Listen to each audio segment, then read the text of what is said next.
Welcome, friends, it's the Movie Film Podcast. Movie Film Podcast, enjoy the show. Zach and Sean and Ryan are talking about movies. Movie Film Podcast on the radio.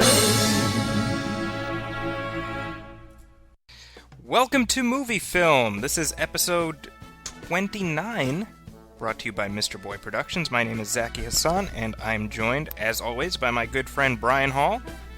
Hey there, Zaki. How you doing? I'm doing very well, thank you. And Sean Coyle. Oh, wait. Sean is not here. I forgot. Well, Brian, the onus falls on you, then, to provide us with a quote that we won't know. Oh. Well, that's weird. Or we can just spend several moments in awkward awkward contemplation. Where did you get a grenade? I don't know. I'm going to go ahead and say Schindler's List.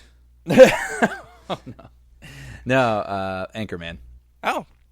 Well, there we go. So Sean is not here, but we try to keep his spirit alive by talking about TV shows that we've been watching recently. So let's do Sean's shows minus Sean. Sean shows. What have you been watching lately, Brian? Breaking Bad. Are you and the wife up to speed? Well, she watches it more regularly than I do, so I'm kind of really I'm taking a back seat, but I'm keeping up on what's going on, so I'm somewhat familiar. Well, obviously I won't get into spoilers here, but we're in the part 2 of season 5, and this is the end of the series here. So it's interesting to see like threads coming together and then maybe new threads being introduced and knowing that you are counting down to the end. It's a really exciting and sort of bittersweet kind of feeling. I was listening to Vince Gilligan on the Nerdist podcast, and he was saying that he's alternately excited to have people watch it, but at the same time, he said having episodes remaining is sort of like Christmas Eve. And you're so looking forward to Christmas, and he's like, but Christmas Eve is always more exciting than Christmas Day. You know, the anticipation. Yeah, I mean, based on the history of recent finales, I can't imagine that the morning after the finale, or rather the seconds after the finale on social media will be happy ones. That's my prediction. Yeah. I mean, even if they respect it, it's almost like with a show that gets this much loyalty and love, they never can never. Even Sopranos, which now would be considered sort of a classic ending, right? A modern classic.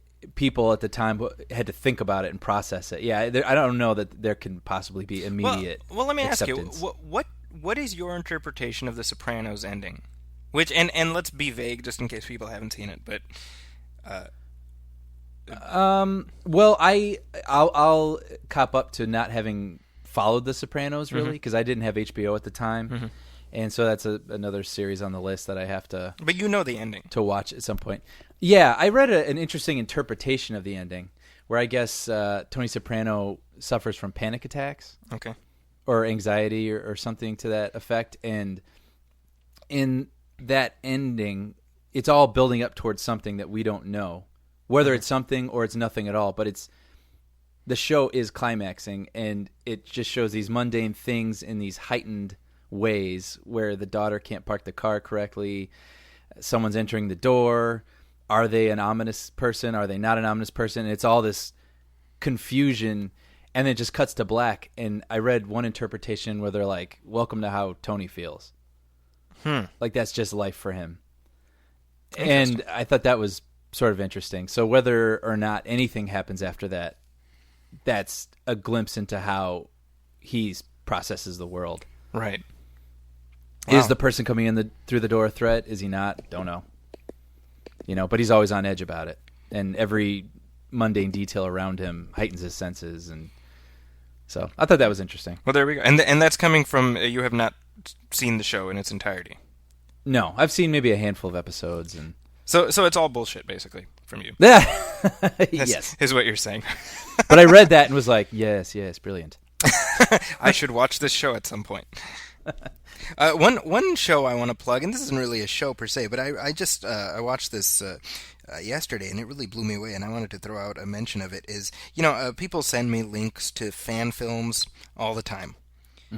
Some of them, and you see these all the time too. Whether they're Batman fan films or superhero stuff or Star Trek fan films. There's a lot of those. Star Wars, and a lot of them. Let's be honest, better than 85-90% of them are crap. Right. They're well-intentioned, well-meaning crap. Right. But I saw one yesterday, which is a Star Trek fan film, and it's called Star Trek Continues. Mm-hmm. And it's a continuation of the original series, and so it's put together with the same aesthetic of the original show, and it's meant to be, the fourth season of the original Star Trek series, and it's got new, amateur actor, like professional amateur actors playing all the original characters, so Kirk, Spock, etc. And I was blown away by this. Really? Not only in terms of the performances and the aesthetic, but the story feels like you could just slip it right into the syndication package of the original series. Really? And yeah, it was brilliant. Huh. Now, who produces this? Is this an independent thing does it look like it has a budget? Is it kind of made with love and duct tape? They must have dropped a couple grand on it easily. I would assume that, they've got, one of the guys on it is Grant Imahara from Mythbusters. He plays Sulu, and he was also like a production designer on the Star Wars prequels. Okay, and they have various people who are like somewhat they work in the industry. So my guess is you've got a lot of people involved who know their stuff, but who are doing it for free, like for love of the game kind of thing. And the guy pulling favors. Pulling in favors, yeah. They've got as like the red shirt, token target ensign in the episode. They have Jamie Bamber from Battlestar Galactica. Star Trek Continues. It's on YouTube. Again, it's like a 50-minute episode. And I think if you have any fondness for the original series, you'll be very pleasantly surprised by it. I was blown away by the quality of the performances and everything. Really, really well done. So I want to technically that falls into TV shows-ish. So I wanted to pull in a plug for that. As we do, that sounds really interesting. Yeah. And Brian, I'd be curious about what you think. Before we get into the content for this episode, I have a listener letter that I wanted to share. And this is from Jared, who wrote to us at moviefilmpodcast@gmail.com, which, if you have any questions or comments, please send them there. This is Jared. He says, Zachy, what the F? 5 minutes into the latest episode, and you make the kind of rank amateur bullshit error that I'd never expect from you. Jonathan Taylor Thomas and Chevy Chase were in Man of the House together, not Cops and Robertsons. So, I apologize for that. How dare you? I know. I don't know what to say. Well, apologize to him and to JTT, please. JTT, yeah. Sorry. Sorry, JTT. Man of the House, by the way, had Farrah Fawcett in it. I don't want to. I haven't checked IMDb on that, so maybe I'm wrong on that too. But apologies to Jared and to Chevy Chase. Really, I don't even. Yeah, I remember Cops and Robertsons for some reason, but I don't remember Man of the House. Well, I should talk about some of the things I saw this. Oh yeah. Okay. So Brian, you saw We're the Millers. I did. And, this was one of those movies where I thought every now and then you see a trailer for a comedy and you're like, yeah, maybe I'll wait for DVD or whatever. But at the same time, like, I just want to laugh. I want to just sort of switch the brain off and just sort of enjoy some laughs. And, so I went and checked it out just because I wanted to laugh. And did you? I did, actually. It starts off, I wasn't a huge fan of Horrible Bosses. Mm-hmm. I felt like I liked everybody in it. I thought the premise was really funny, but I felt like they relied way too heavily on saying, curse words as punchlines, where they're like, oh, if we just have them say this and whatever, like, that's a punchline. It's like, no, it's not. You need jokes. You can use that to pepper your punchlines, but, like, curse words aren't punchlines. And this movie started off that way. And I was sort of like, it just feels so lazy to me. It's like you can't write real jokes, so you have to like just have them call each other dickheads, and that's the punchline. It's like, you know what I mean? Like Jennifer Aniston is wearing capri pants and called, her fake husband a dickhead. Like, okay, it's comedy gold. Comedy gold. But the first maybe 15 minutes or something are like that. But then it actually turned into sort of a riff, I guess, on the Vacation movie. Oh, okay. The old Chevy Chase thing, and it's about these guys, and they're going to smuggle drugs over the border, posing as a family because they feel like they won't arouse any suspicion, looking like a Midwestern family. Right. And it's not highbrow, and it's not necessarily paving new ground or anything, but I had a good time with it. I thought it was actually kind of fun. So, and then of course, they play into the what? So thumbs up. Yeah, I think you could wait till DVD if you want, but I had a good time with it. I enjoyed it. Wow. Yeah. And then I also saw this documentary called The Imposter. Okay. You heard of this? I know of it. I don't know much about it, though. Yeah, it's based on a true story where several years ago, this 16-year-old boy went missing in Texas. And then cut to, and this seems spoilery, but this is the premise of the film. I mean, this happens in the very, very beginning. You cut to this Frenchman in his early 20s, other side of the world, who just he's sort of a drifter, and he wants to pretend that he is a missing person so he can be taken into a situation, a family, something. Okay. So he looks up this boy, sees the case, and says, "I'm this kid."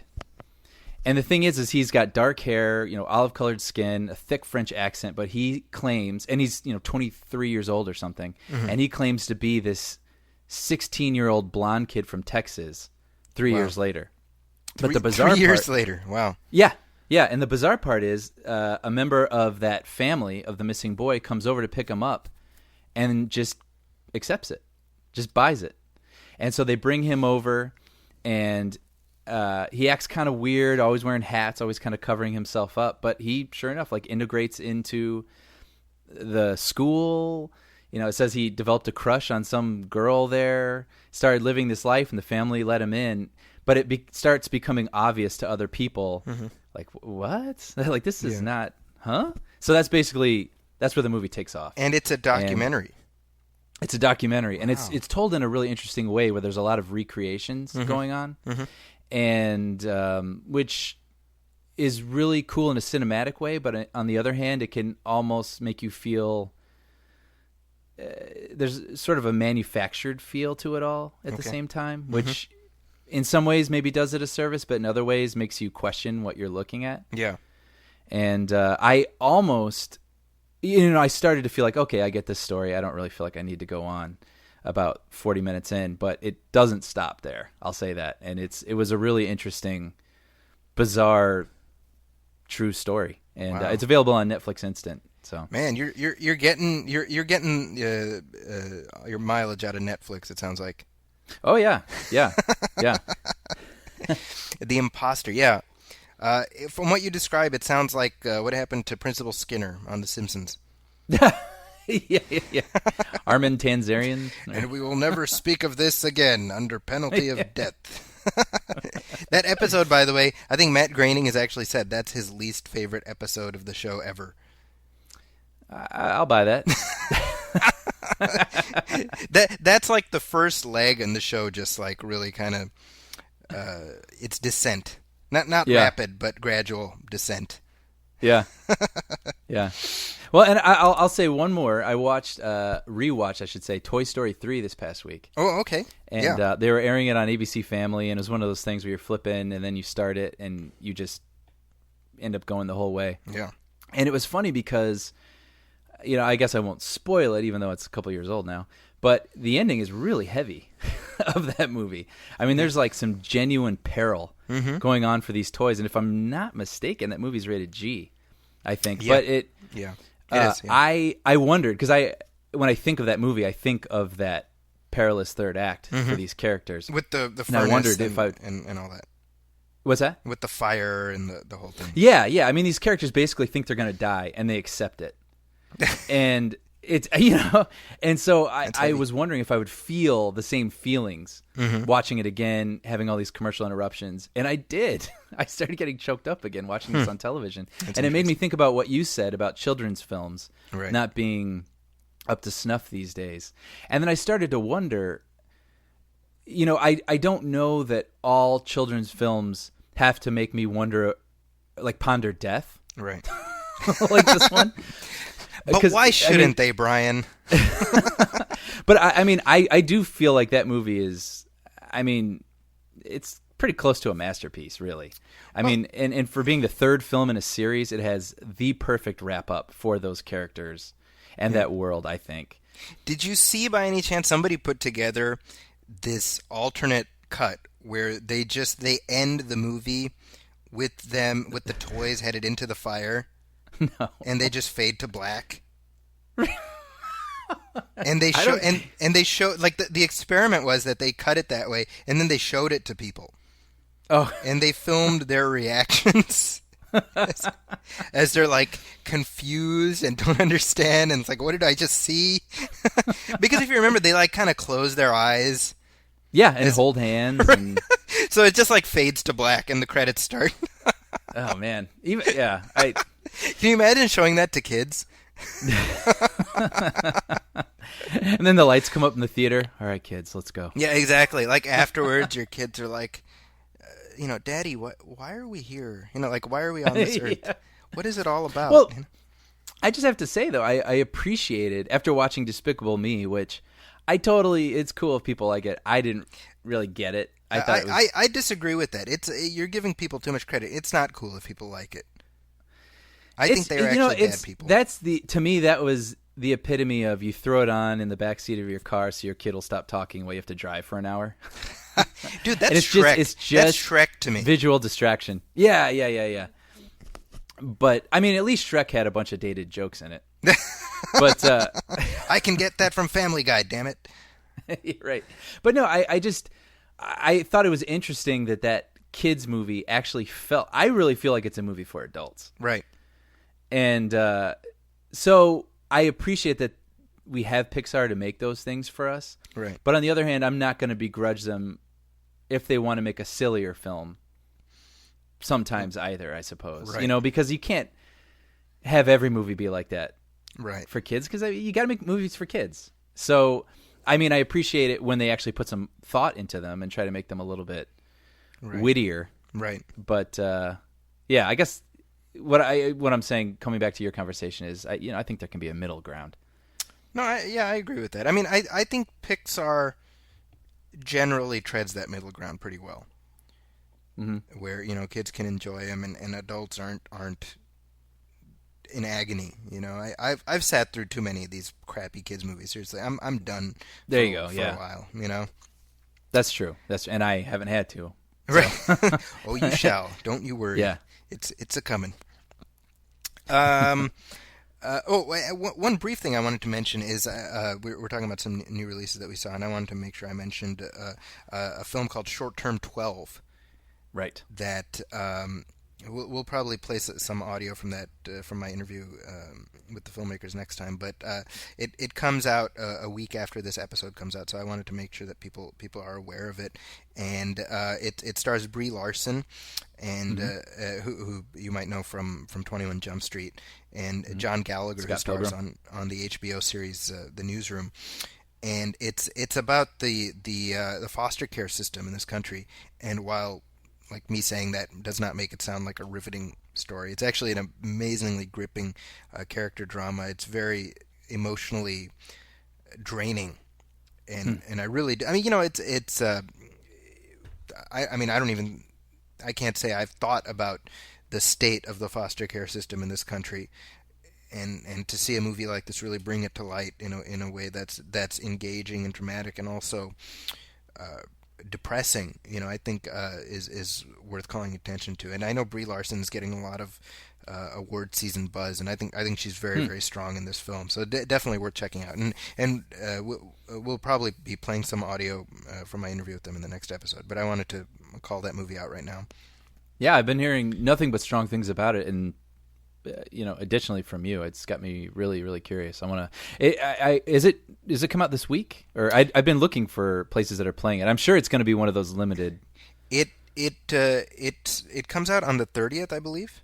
Oh, I see. Okay. Yeah, in limited release. It's going to be in limited release. Yeah. Okay.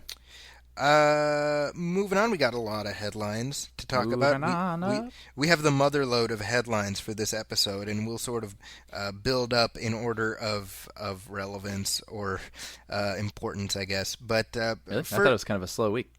Yeah. Well, it slows in the eyes of the beholder. Not much to talk about. Well, there wasn't that much to talk about until yesterday, when there was only one thing to talk about. But before we get to the biggest news of the week, very briefly, and this is one of those, like, why, just why? I don't even understand this, and I want to get your take on this. So MGM, as we've talked about MGM as a studio before, MGM perpetually MGM is like your friend that's an alcoholic and keeps falling off the wagon. Okay. And keeps calling you up and being like, "Listen, man, can you help me out this one time?" And you're like, "All right, dude, but you gotta get back on the straight and narrow." And MGM, they keep coming up with these crazy cockamamie get-rich schemes. Okay. That they want you to back. Yeah. Right. So every couple of years, of course, they have their James Bond movies, and that's, the James Bond movie is like the annuity. It's like the rich dad that died and left X amount of money that's parceled out every couple of years. Yeah. And it's enough to fill the coffers, but it's not enough to get by on. So I'm straining this metaphor quite a bit. So I'm losing myself in this metaphor. So my point is, they don't have a lot of properties to exploit. So what happens is that they end up going back into the archives and seeing what they can remake or redo. So their latest brainstorm is to remake Ben-Hur. Do they own Ben-Hur? They do own Ben-Hur. It's that was an MGM movie? I don't know. Yeah, Ben-Hur was made by MGM. The original film, however, because MGM signed some kind of ridiculous deal where their catalog before everything before 1960 is owned by Warner Brothers. Okay. So the original Ben-Hur is now owned by Warner Brothers. Okay. But for whatever reason, MGM has the remake rights to Ben-Hur. And this is one of those things where, as a concept, that's idiotic enough to me. Like, why would you remake Ben-Hur? Have you seen Ben-Hur? Yes. Yeah. Well, I could. You know what? I follow me here. Maybe it's an okay idea. I mean, if you get someone like Steven Spielberg, or Clint Eastwood, sure. Or yeah, sure. I mean, maybe this is something. Who's going to direct it, Zachy? As it happens, they've heard your ideas, and they've said, we want the guy who did Abraham Lincoln Vampire Hunter. I'm out. Brian, where'd you go? the as of now, Timur. See, I need Paul Shirey here. Timur Bekmambetov, who did, of course, Abraham Lincoln Vampire Hunter, which, to be fair, is the best movie about Abraham Lincoln killing vampires I've ever seen. And sue me, I actually like that movie. No, I for what it is. I mean, again, it's the best movie of its kind you're probably going to see, and you can't say it doesn't give you exactly what the title promises. Yeah. So if you're in the mood for Abraham Lincoln hunting vampires, that's the one for you. Yeah, giddy up. Yeah, and he also did Wanted. He did Wanted, which I call Unwanted because... Right, yeah. But, so what is sort of frustrating to me about this is that his movies are all extremely CGI heavy. Right. Which is bad only because it's a CGI where the physics of this universe do not apply. Totally. So that makes me a little bit nervous where... I mean, what's the direction here? What's the vision? I mean, if you're going to go ahead and do this and you're going to hire him to remake Ben-Hur, why not just do it like Ben-Hur in space? As it happens, that's the title of the proposed movie. I mean, is this literally, it's going to be set back in biblical times? Yeah, it's the same movie. It's the same. Judah Ben-Hur? Judah Ben-Hur, man. He's doing his thing, and I don't know who you can... The original, won 11 Academy Awards. It stars Charlton Heston. It has the great chariot race sequence, which is still amazing. It's going to look so bad now. Say again? It's going to look so bad now. Yeah, well, I was about to say, the original still looks amazing. It is. I mean, it was an accomplishment then. It's still an accomplishment now. They built But it's that so thing. Dangerous the way that they executed it. They would never do that again. Yeah. Well, they built the actual chariot stadium. They built the actual racers. They actually, people actually died. They fed them actually to the wolves. That's true. In the interests of verisimilitude. Mm-hmm. And it's a classic, damn it. Yeah. So, well, and the other thing, who can possibly step into Charlton Heston's shoes? Sandals, I should say, his sandals. Who will? Yes. Okay. Who do you think it will be? And you know what this is going to look like. So, is it going to be? I mean, if it was, I could see if it was what's his name making it. It would be Mila Jovovich with Paul W.S. Anderson or whatever. She would be Ben-Hur. She would be Ben-Him. Yeah, and Ben-Him. Oh, I can see Denzel doing it. Yeah, but I mean, in his version, I mean, who's he going to get to play? I mean, that's beyond. Forget this. I mean, I don't see. There's no actor today who has that gravitas to that. But that's what I mean. It's not going to be anyone who we think could actually do it. It's going to be like the guy who played, someone's cop partner in some other movie. You know what I mean? And then this is his chance. Like, hey, you want to play Ben-Hur? Like, sure, because he's the guy who would say yes. Just get Sam Rockwell in there. I'd watch Ben-Hur with Sam Rockwell. I mean, yeah, but all right, I'm gonna go in that chariot race. All right, great. He'd be like that kooky, untrusty. He's always that guy. You're not sure if he's like conning you the whole time. I recently rewatched the movie on Blu-ray. First of all, it's amazing on Blu-ray. If you haven't seen it, it's Ben-Hur. Oh yeah, it's fantastic on Blu-ray. But the extraordinary thing about it is that it has this earnestness to it that we live in kind of a cynical age, and it's very easy to dismiss how earnest the film is, right? But to me, it still works. It's still an amazing story, and it has an amazing depth to it. And it doesn't. I mean, it's like 3.5 hours long. Yeah, but it doesn't overstay its welcome. I mean, it's still a fantastic movie. I'm just like, why do we need to? There's just no there's no to me it's like you have. There's certain movies that can stand a remake, right? Like The Manchurian Candidate, which I think is an amazing classic. They were able to take the original one and find a new angle on it and interpret it in a contemporary way. You get it. But Ben-Hur, what are you going to change, right? Is Jesus not going to be like a character in the movie? Right. Are there going to be dragons? Right. Maybe. Ben-Hur fights dragons at sea. That's the... Well, there has to be sort of a reason for it. I mean, I think the best reasons for remaking films are when they're still, even if they're good and you still enjoy revisiting them, if they haven't aged so well that new audiences can't lose themselves in it. It's like, okay, fine, like reinterpret the story in a way that a new audience can attach themselves to. But with this, I mean, I just don't see what they're going to do, except they probably thought, like, can you imagine what we could do with that chariot race now with today's technology? And it's probably not improve upon it, to be honest. I'm just going to throw this out there. Jaden Smith as Judah Ben-Hur. I think. All right. And have music by... I didn't think I could do a 180 on this, but Zachy, you sold me.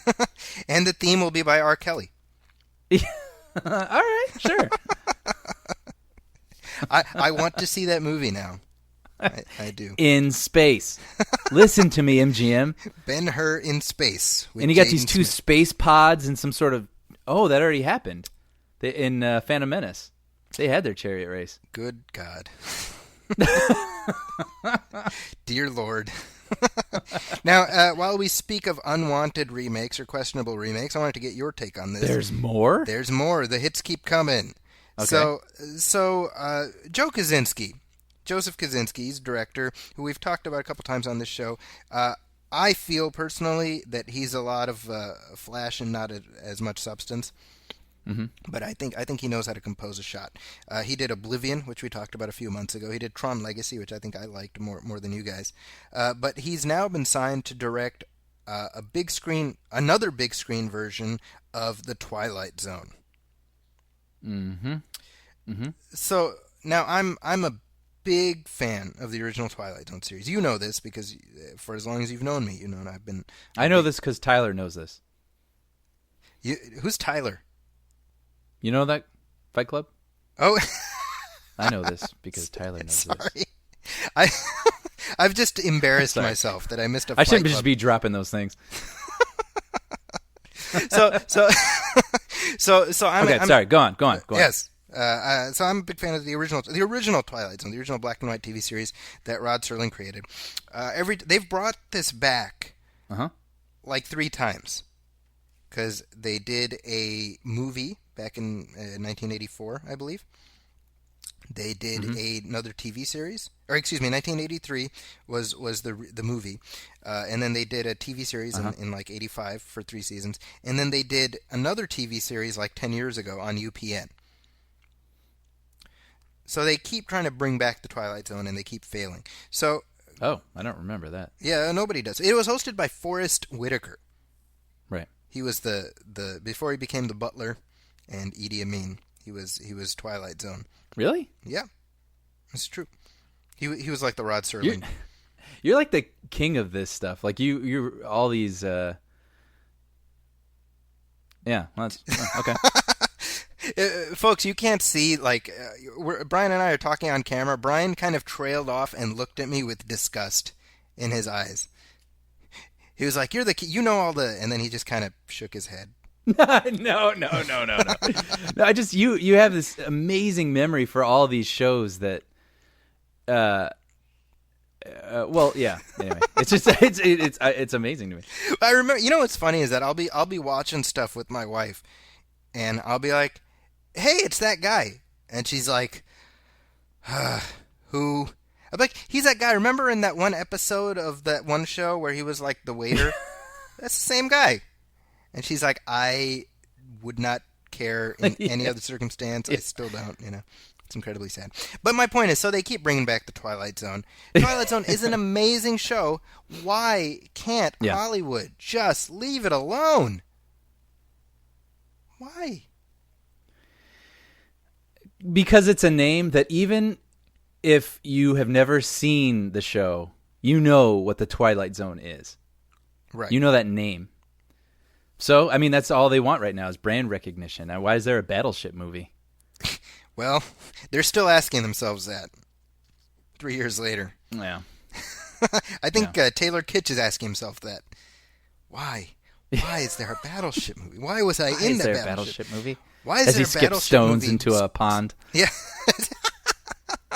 Oh, poor Taylor Kitsch. I feel bad for Taylor Kitsch. I have no clue what this movie is going to be about. Do you have? Would you be interested in this? I mean, possibly if it looks like an interesting story, but I'm with you because what is a Twilight Zone movie? Right. I mean, The Sixth Sense is a Twilight Zone movie. Right. Unbreakable is a Twilight Zone movie. I mean, Fight Club's a Twilight Zone movie. I mean, what makes a Twilight Zone movie? Right. So, I mean, if this is in some way like some unpublished work by Rod Serling, or if it's sort of an anthology film where you have these reimaginings even of past Twilight Zone stories, then that's a Twilight Zone movie. But otherwise, it's just a movie with some sort of weird, twist going on. Yeah. And what makes it? Who gives you the right to call it your goofy story a Twilight Zone story? You should email that to Joe Kosinski. I mean, what gives you the right? Yeah, that sounds very more defensive than I actually feel. But at the same time, but you know what I'm saying? I mean, do you agree with that? It's to me, the Twilight Zone died with Rod Serling. Mm-hmm. Because it's even when they've brought it back in episodic form, when they did the show in the 80s, to me it was an anthology show, but it wasn't the Twilight Zone. Mm-hmm. Does that make sense? I don't know. There's something about the combination of content plus aesthetic that made the original show what it was. Right. And you know, it's funny because I'm assuming because of this news, Sean just like started watching the original Twilight Zone. Yes. This past week. So I get texts from him like, "Oh, I just saw the episode with, Jack Klugman where he plays the trumpet. Oh, I just saw this episode." And and by the way, you guys know this because when I was in film school, I would be making these little short films, and I would basically look to the original Twilight Zone for inspiration and be like, "How can I redo this Twilight Zone episode with a new twist or whatever?" So I mean, I'm a huge fan. It's funny to me that Sean is like so into it now because after 17 years of knowing me, it took him this long to finally start watching it, which shows you exactly what my friendship is worth. Well, there was a marathon, I think, during 4th of July weekend on Sci-Fi. Nice. And my roommate actually started watching it that weekend, got caught up in the marathon, then he bought every season. So we have all the DVDs here. And so I've started going through. I've seen probably about 10 episodes total in my life. Okay. And so now I've started going through the DVDs and stared watching them. I mean, they're amazing. So. They're these little morality plays that just they show the economy of storytelling, man. 25 minutes in and out. Yeah, they're these great little imaginative short films. Yeah. So to me, you stretch that out to 90 minutes, 2 hours. Well, come on.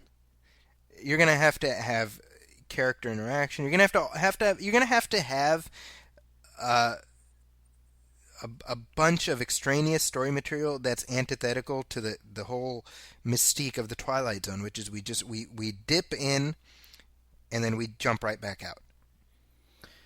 Yeah, I mean, look at Richard Kelly's The Box from 3 or 4 years back, which was, I don't know if that was a Twilight Zone episode. That might have been Outer Limits, but it was written by Richard Matheson. It was Richard Matheson. I don't believe it was a Twilight Zone. Yeah, but a guy who did write for the Twilight Zone. Correct. So I mean, it has a very, like you said, the aesthetic. But it's a great premise, but it wasn't a 2-hour movie. Right. They stretched it out. I mean, what are the Twilight Zone episodes? They're little O. Henry fables. Right. And the longer you go for the twist, the more mind-blowing the twist needs to be. Right. And that's why, for example, you brought up The Sixth Sense. That's why The Sixth Sense worked, because the twist justified the time we put into it. Right. That's why, for example, people had less of a positive reaction to The Village. Right. Because oh no, sorry. Well, I was just saying that, I mean, the twist didn't justify our investment, No, and you're exactly right. And that's the thing is, I think what was so great about The Sixth Sense was that movie didn't even have to have that twist. Like, It was a good enough story on its own, and then it had the twist, but the twist also made the movie richer. Right. So, I mean, it was just, I mean, that movie is, I mean, I haven't seen it in a long time, but it's pretty close to perfect. I agree. And I totally agree. The Village is basically spinning its wheels to get to a twist. Right. So it's and that's my worry when you say you're doing a Twilight Zone movie. That's my immediate I don't see this ending well. Yeah, it's unsettling. While we're talking remakes, we got one another. The hits keep coming with unwanted remakes. The latest news. Now, last week we talked about Sylvester Stallone has The Expendables 3 coming out, where he crap canned Bruce Willis. He's got Harrison Ford in there, but that's not the only Sylvester Stallone franchise that has a new life. The other franchise that they're bringing Over back, the Top. Over the Top 2, even over. Over the top ear, I think. It's over the top. Top this. Top this. Yeah, nice. No, they're bringing back Rambo. Okay. As a TV series. That was actually Sylvester Stallone's reaction when it was pitched to. The idea was pitched to him. So okay. Now, this actually, honestly, the last 3 headlines have been specifically about kicking me in the balls.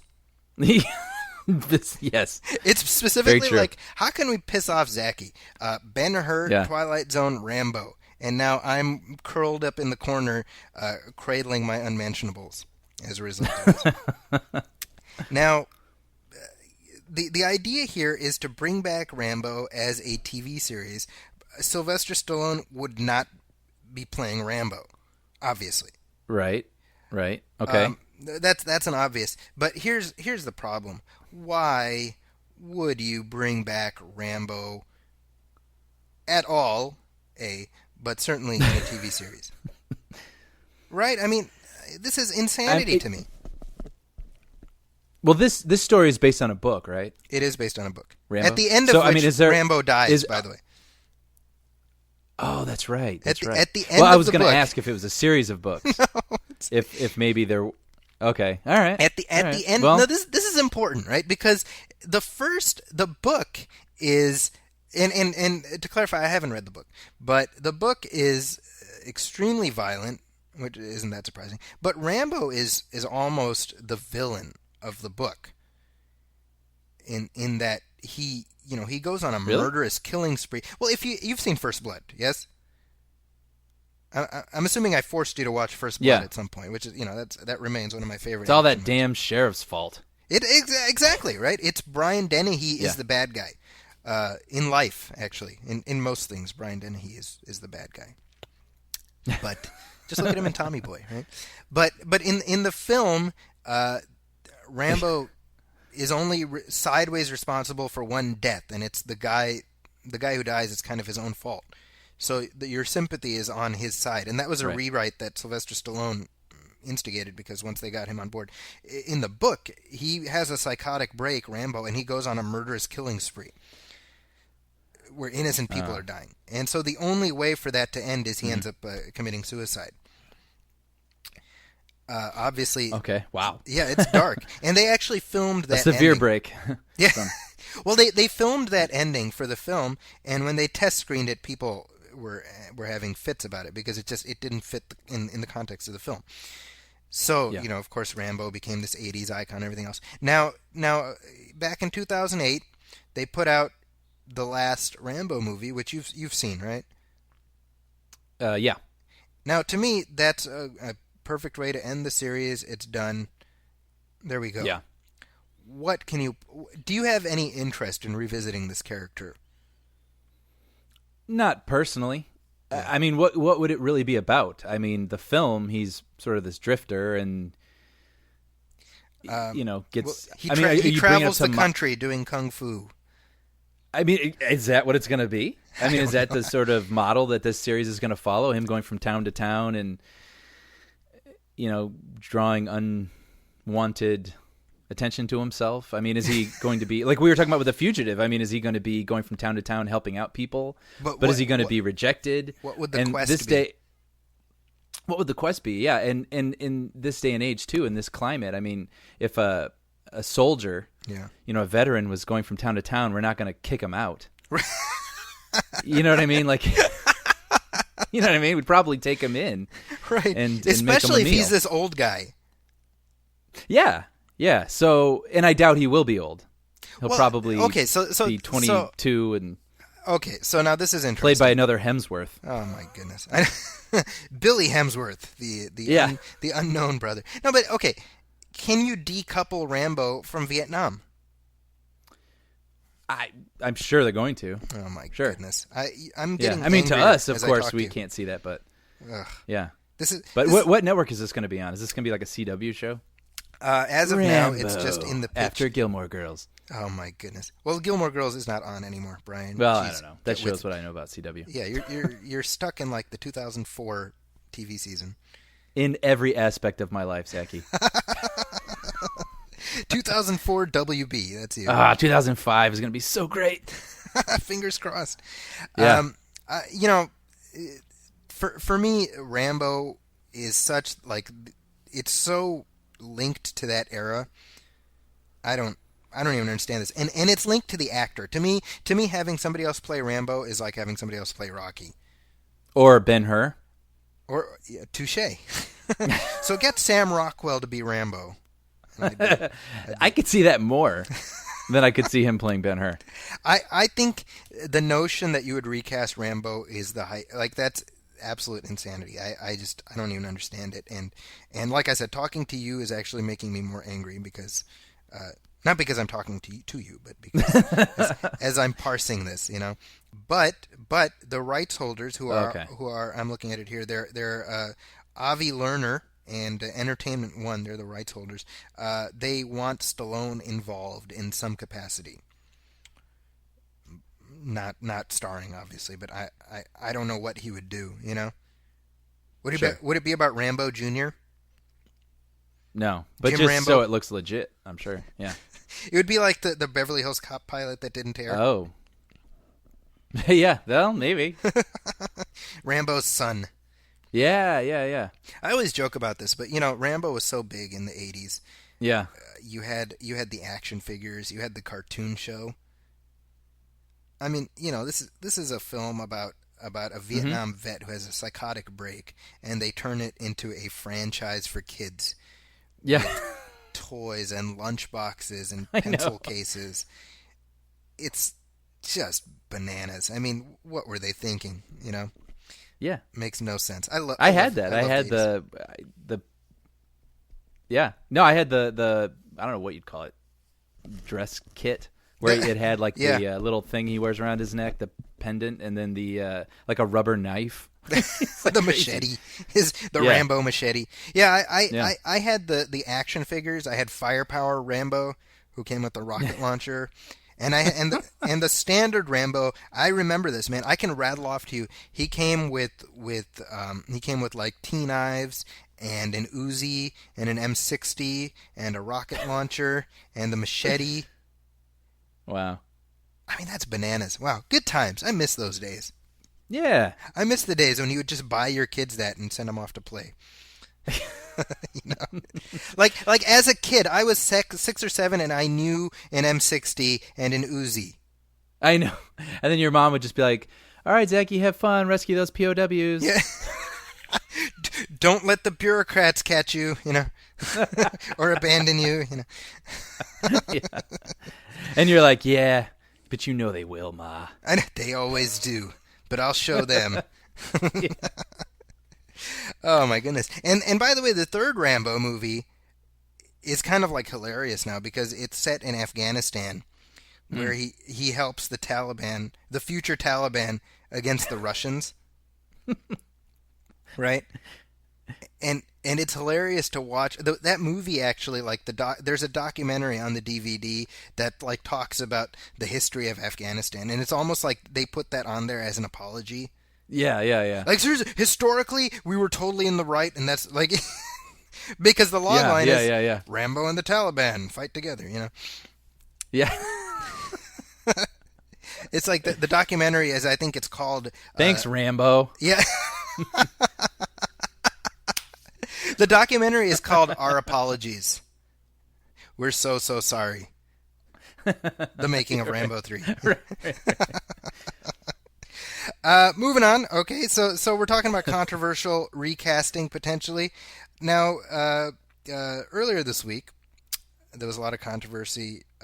Actually, there was a lot of questioning about who is going to play Batman in the Superman versus Batman movie that we talked about a few weeks ago. And there's been all kinds of comments out there. Oh, it's going to be Josh Brolin. It's going to be Orlando Bloom. It's going to be Christian Bale again.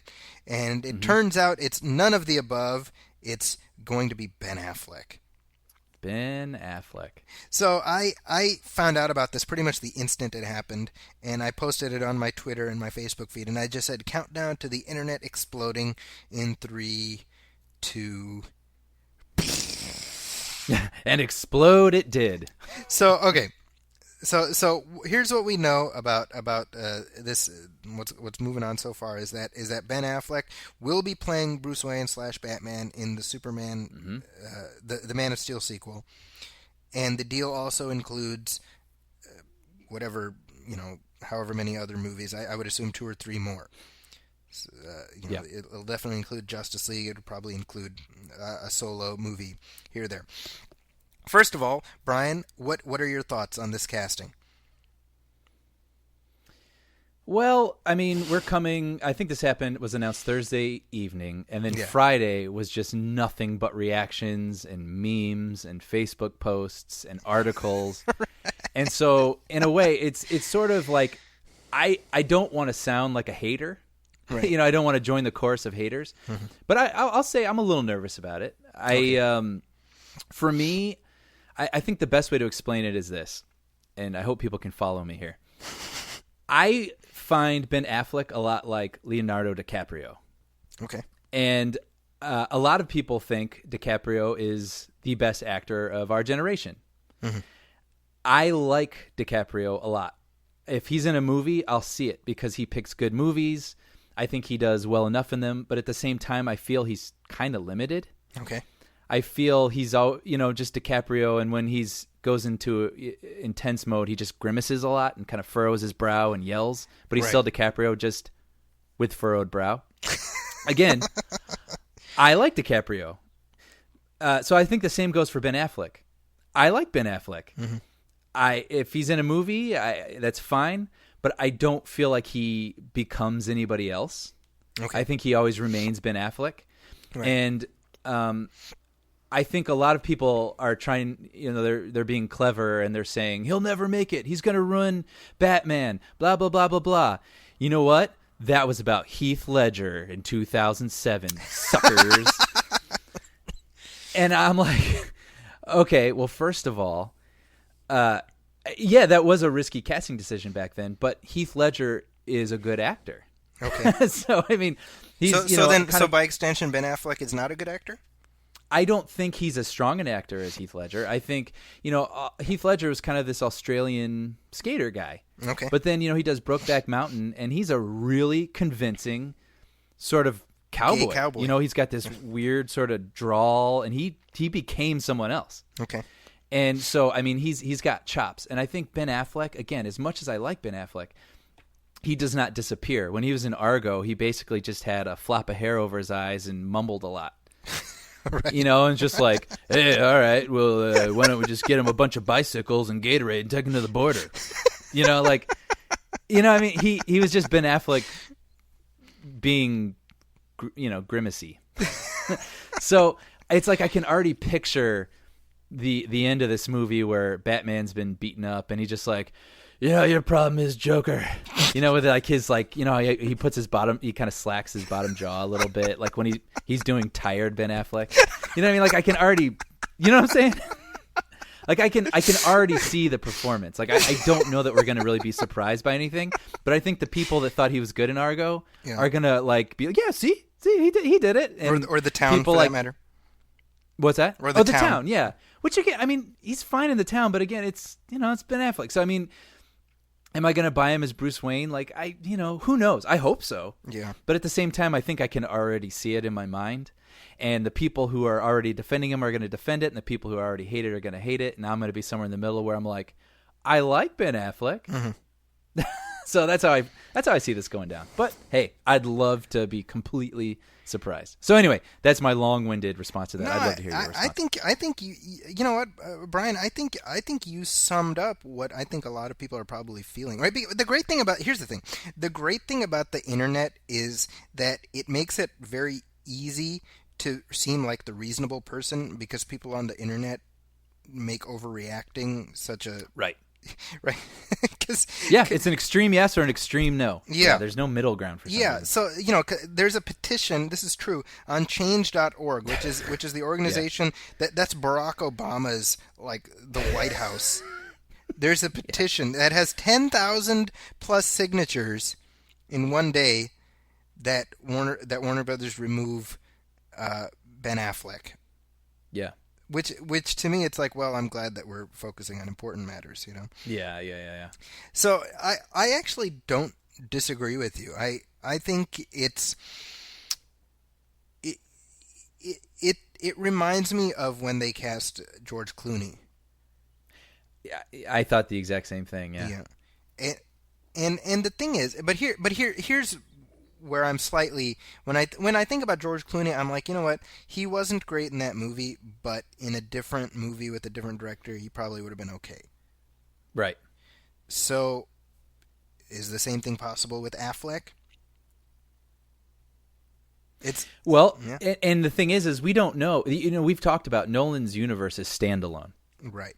And Bale is Bruce Wayne / Batman in that universe. And Michael Keaton, there was a I read on somewhere else too where they were doing the same sort of like bait and switch with you, where they're like 50,000, letters already disapproving of this casting of Batman. Right. Talking about Affleck? Nope. Michael Keaton. Okay. Booyah! Like I haven't seen so many articles about that. Sort of Well, okay. but that and he to me he's Batman. Well, so I want to pick up on that because I think this is really interesting. This is an interesting thread because my first exposure to Michael Keaton at all was as Batman. I had no familiarity with him before he was cast as Batman. Right. And I remember very distinctly. I saw the poster, that famous picture of him standing in front of the Batmobile. Yeah. And it said Michael Keaton as Batman. That was the first time I saw his name. Right. So for me, the fact that there was controversy wasn't. I heard about it after the fact.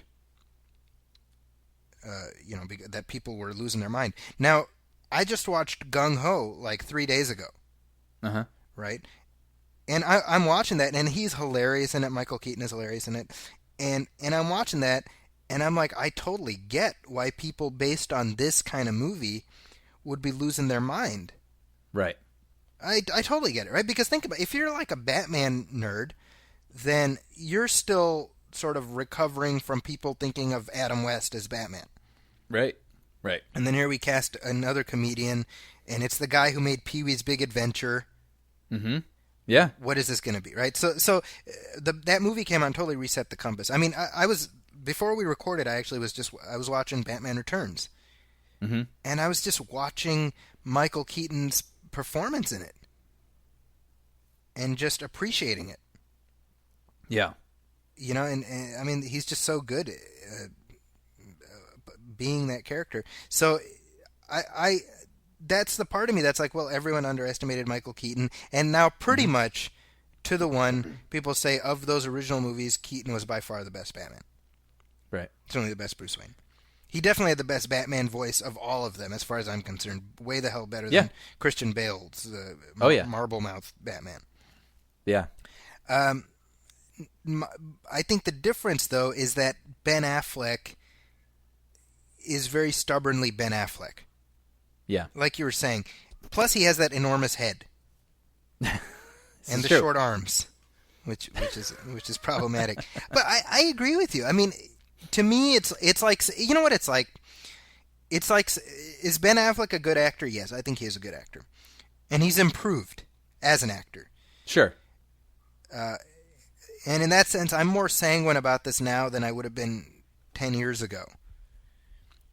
But to me, it's like saying in 1992, oh, Harrison Ford is going to be Batman. Because I love Harrison Ford. I can't see him as Batman. Does that make sense? Sort of. Only because I think when I think of Harrison Ford, I think of Indiana Jones and Han Solo, and like I have like an intense love for Harrison Ford. Sure, but would you want to see him? Could you even imagine seeing him in that rubber suit? No. Now, I'm not saying it's a one-to-one comparison with Ben Affleck, because I think he's going to look great in the suit. I think he's going to be a good-looking Batman. I actually do, too, yeah. It's the Bruce Wayne side of it. I have a hard time picturing. I'm not saying it's going to be bad, but I have a hard time wrapping my brain around that. Yeah.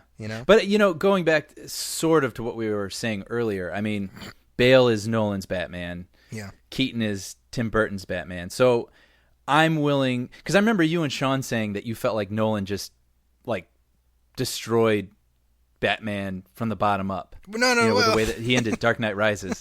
Well, no. He destroyed that version of Batman.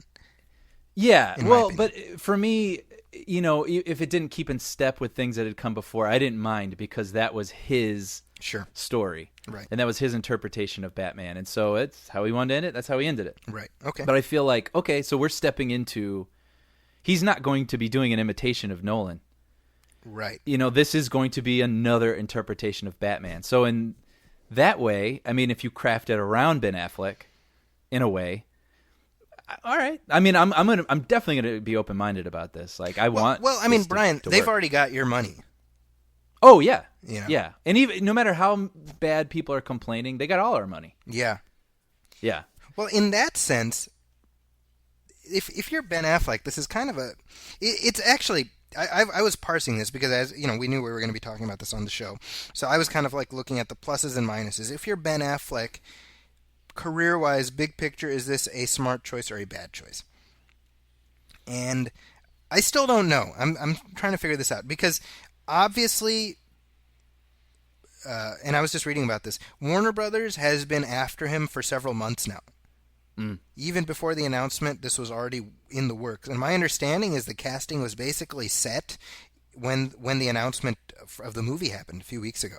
Oh, wow. Yeah. And it was pretty much just they were ironing out the technicalities. But Warner Brothers was after him. Why do you think Warner Brothers wanted him? You know, maybe because, I mean, he's famous, but also after Argo and all these great movies, like rebuilding his reputation as a solid, Hollywood figure now, making these movies with all this weight and gravitas to them. Maybe they thought that would be sort of their Bale. Okay. You know what I mean? Where Bale isn't a popular actor, he's a respected actor. And so now Ben Affleck has re-garnered respect. And he's a popular actor. So maybe they thought they had the 1-2 punch there. Okay, so that makes sense if you're Warner Brothers. Because, he's coming off of Argo, he's coming off of The Town. Obviously, he's made a home for himself at Warner Brothers. Right. Makes sense. If you're Ben Affleck, why do you do this movie? That is a good question, because it seems like he has carved out this whole other career as a respected and talented director. Right. So that's a good question. I mean, maybe, but I mean, if you're an actor, you're an actor. I mean, obviously it's something you have to love. He did the superhero thing already, and it didn't pan Maybe he out. wants to redeem himself. I don't know. I mean, because I don't think that went the way that he was probably hoping. I don't think that went the way anybody was hoping. I think Daredevil is. I used to defend Daredevil when it first came out, and then I rewatched it fairly recently, and I was just like, "This, it's just not a good movie." It's very much a product of its time, where it feels like a studio trying to imitate the success of other things. And but you know what's funny is that it's a product of its time, but its time was. Like most movies, like it's such an '80s movie. Daredevil is like it's such a February of 2002 movie. Yeah, and it came out in 2003, so it's actually a year out of date with itself. It never had a chance. I mean, and Ben Affleck today, he's got more mileage, and that shows on his face. He has more character, and right. And the whole intent with this film, I believe, is that they want a slightly older Batman who's a little bit more weathered and who's done a little more living. I can totally see that. If you watch The Town, you see him in The Town. He can do the tortured, gritty, tormented protagonist thing. I have no doubt he can pull that off. But to me, it's again, if you're Ben Affleck, this is such a tightrope gig because it's so rife with potential for failure. Yeah. He can. Let me put it this way. I think he will either fail spectacularly or beat lowered expectations. I don't think he will succeed spectacularly. Yeah, I think I'm with you on that. I don't think he can reinvent the wheel because a lot of, and this has been really interesting because, by the way, the night that this happened, the night that the news broke, my cell phone was like buzzing nonstop. Yeah. Like I was in like a political thriller where people are like, Zachy, I don't know what I'm supposed to think about this. And I'm like, it'll be okay. Call me in the morning, not at 2 a.m., and why? Because, and this is you have a bunch of kids who are like, Christian Bale is Batman. Yeah. And I'm like, oh, child. I've lived through 5 different Batmen. You'll be okay. Yeah. Like, I remember when Michael Keaton quit and they got Val Kilmer. I was like, what the hell? And then Val Kilmer quit and they got... Do you remember this? Like, oh, yeah. I remember being upset when Val Kilmer quit and they got Clooney. Yeah. We've been there. We've been through this. So yeah. Well, it's funny. I mean, it exploded. Oh yeah. I mean, it was all over legitimate news. It was all over my Facebook page. You know, people texting me. It was. Yeah, everybody really responded to it. It was pretty interesting. Yeah. Well, this is okay. So I posted the story on my Facebook, and within 12 hours there were more than 100 comments from people. Really? Oh yeah. It's amazing. These are just the immediate responses. My first reaction: oh no. What the? ... Wow. Is this a joke? What else? Is this good or bad? Yeah. What else here? This is my worst nightmare. Oh God, all caps. So, and the list goes on and on. He was the bomb in Phantoms, yo. Oh wait, that's me. Well, no, I was out. And then my phone, I just got all these texts from all my close friends. Oh, really? all at once. And yeah, I I texted you. This is important. And there were also some funny tweets. I don't know if you saw these. There's a compilation of funny tweets. And there was one. This is from Richard Dreyfuss. Did you see this? Yeah.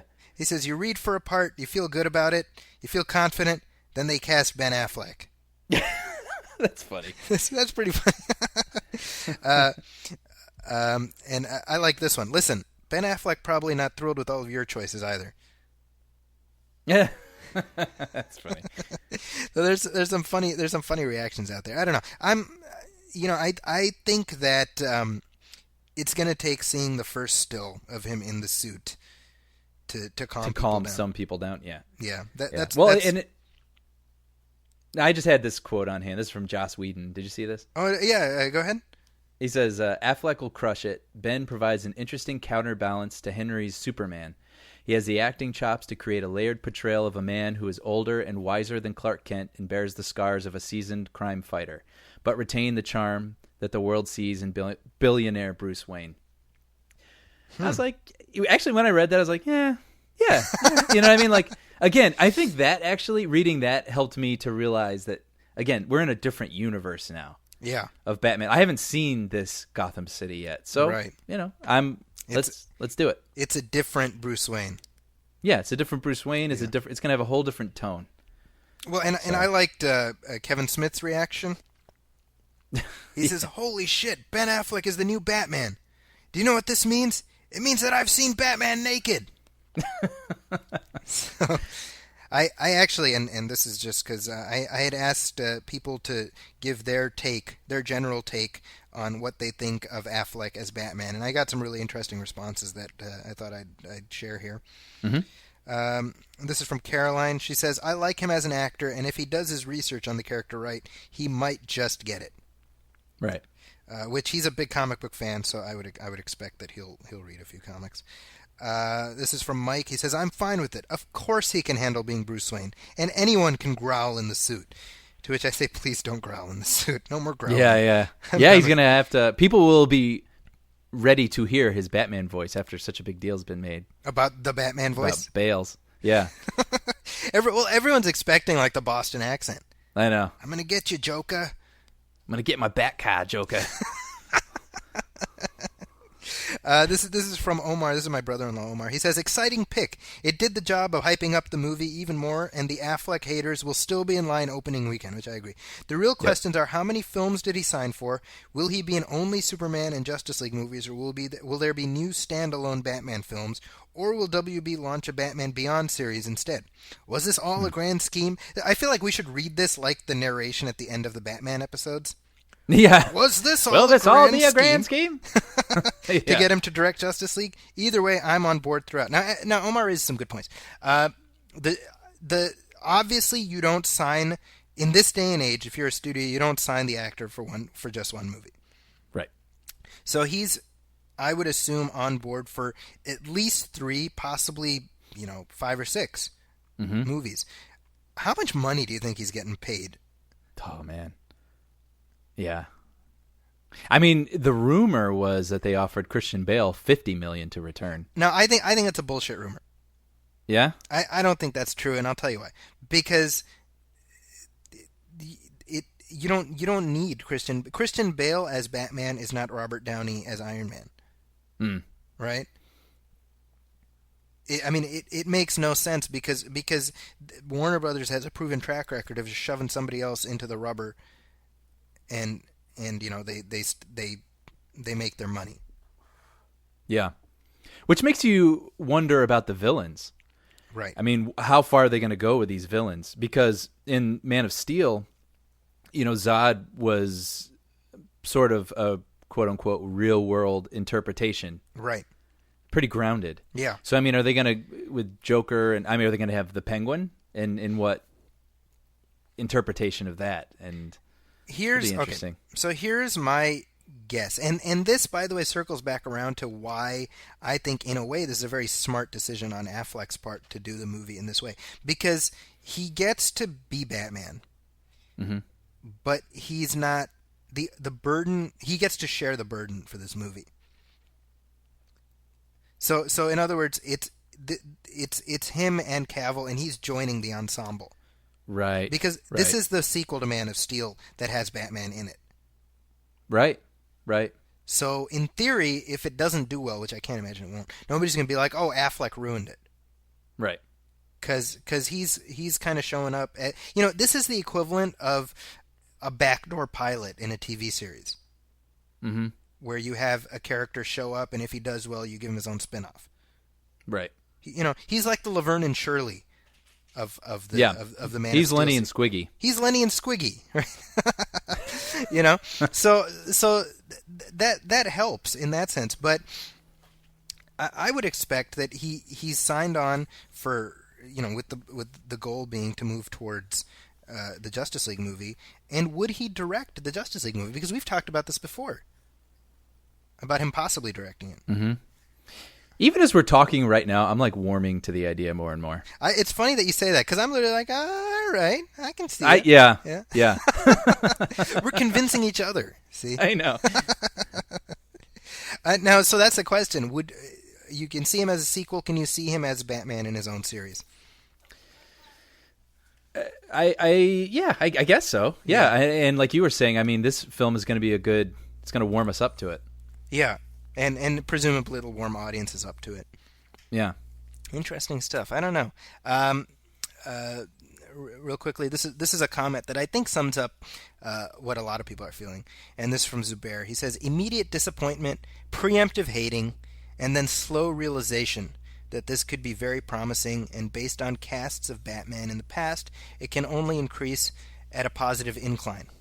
Mm-hmm. Also, Keaton was cast and fans went through the same cycles. History repeats itself. Fans wrote letters of complaint to Burton. Also, side note, just for perspective, I was born that year that it came out. So unfortunately, I could not participate in the debate. Well, that just makes me feel old. He was born in 1989. Wow. So for him, think about that. That's for him, Michael Keaton as Batman is a purely historical thing like Adam West was for us. Right. But any other thoughts on the great Affleck casting here? No, I'm just we have our reservations, but I'm optimistic about it. I really want it to work out. Yeah, me too. I'm hoping it works. Yeah, fingers crossed on that. What's going on in the Star Wars universe, Brian? Well, first of all, there's a rumor going around that Disney is going to push Star Wars from its summer 2015 release to sometime in December. In December, yeah. So it was going to be Memorial Day. Yes. Which is and at this point, it's... yeah. Well, that's like when the Star Wars movies come out. That's just established. Right. They come out in May. Yeah. And so this is still a rumor, so who knows what's... And I guess this is being perpetuated by Badass Digest. But they're quoting, quote-unquote, multiple sources saying that Disney has yet to make a firm decision, but I guess they're looking at December. And, I'm okay with that. Like we were saying with Jurassic Park 4, if you need more time, I am way more interested in a good movie than I am in you making your date. Right. And I'm not going to look down on you. I'm not going to think that you don't have your stuff together. Make the best movie possible, and I'll watch it when it's ready. Right. That's how I feel. Yeah, well, that's kind of a lot of people are like, "Oh, you have to put it out in May." Like maybe it's just the internet. Like, do people get tired of being outraged over everything? I know. Seriously. Yeah. Because other than tradition, there's nothing locking Star Wars into that date. And if you're Disney, when you think about it, you're going to make your quarter the first week of May with the Avengers 2. Right? So why do you want to scavenge money from yourself 3 weeks later? Yeah. It doesn't make any sense. Yeah. So from a logistical point of view, I say kick it forward to 2016. If that's what it takes. Yeah. Sure. Yeah, because as it stands, they don't have a completed script as far as I know. They're still, they're hustling big time. Yeah. So yeah. But in other Star Wars news that I think is positive is I guess Dan Mindell is a cinematographer. Who's going to be doing these next Star Wars movie. He's done John Carter, Savages, Spider-Man 2. I guess, did he do the Star Trek?